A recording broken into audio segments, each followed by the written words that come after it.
នោះល្អឬមិនល្អគេមិនបានវាស់គ្នាដោយមានដោយក្រនោះទេនោះល្អឬមិនល្អគេវាស់គ្នាដោយទឹកចិត្តទេណាកូនវាស់ទៅដោយការប្រព្រឹត្តដូច្នេះកូនត្រូវចេះសម្លឹងមើលលោកនឹងឲ្យបានត្រឹមត្រូវទើបនាំមកនៅសេចក្តីសុខចូលកូនពិចារណានៅកំណាព្យខាងក្រោមនេះរូបសល្អរៀងគួរស្រឡាញ់តែចាញ់ល្អចិត្តគំនិតជាមិនយូរប៉ុន្មានរូបជរាឯចិត្តល្អជាមិនចាស់ឡើយកូនមាសឪពុកចូលកុំភ្លេចធัวថ្លៃជាងពេជ្រនាំដល់ត្រើយមានរូបមានរោគឥតស្រាកស្បាយកូនអើយព្រះធัวមិនចេះឈឺ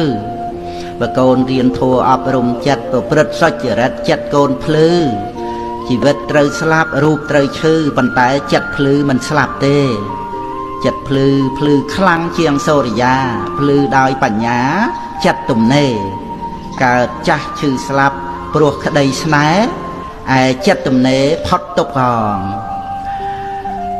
ចិត្តល្អមិនជរាព្រះធម្មាមិនចេះឈឺខាត់ចិត្តឲ្យបានភ្លឺមានពន្លឺផុតក្តីស្លាប់